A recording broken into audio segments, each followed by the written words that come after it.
Hello guys, welcome back to LS entertainments. ഇന്ന് നമുക്കിവിടെ salad ഉണ്ടാക്കുന്നത് കാണിക്കാം. നമുക്ക് ആദ്യം തന്നെ മയോണൈസ് തയ്യാറാക്കാം. ഇതിനായിട്ട് മുട്ടയുടെ വെള്ളം മാത്രം എടുക്കാം. ഇതിലേക്ക് ഒരു 5-6 കുരുമുളകും 3 അല്ലി വെളുത്തുള്ളിയും, അതോടൊപ്പം തന്നെ ഇതിലേക്ക് ആവശ്യമായ കുറച്ച് ഉപ്പും 1 സ്പൂണോളം വിനീഗർ, 1.5 സ്പൂണോളം ഓയിൽ, ഇതൊക്കെ ചേർത്ത് ഒന്ന് നന്നായിട്ടൊന്ന് അടിച്ചെടുക്കാം.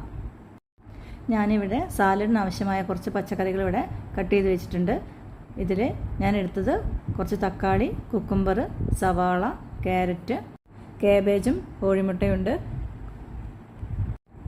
ഇങ്ങനെ മിക്സാക്കി എടുക്കുമ്പോൾ നമ്മുടെ കോഴിമുട്ടയുടെ ഉണ്ണി അവിടെ നിന്ന് സ്മാഷാക്കി കൊടുക്കാം.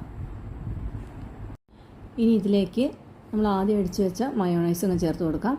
നന്നായിട്ട് മിക്സ് ചെയ്തേക്കാം. ഇതിലേക്ക് കുറച്ച് കച്ചപ്പും കൂടി ഉണ്ടെങ്കിൽ അതുകൂടെ ചേർത്ത് മിക്സ് ചെയ്യാം. ഇനി ഇത് നമുക്ക് ബ്രെഡിൻ്റെ കൂടെയോ ചപ്പാത്തിൻ്റെ കൂടെയോ കഴിക്കാവുന്നതാണ്. Okay, bye, thank U.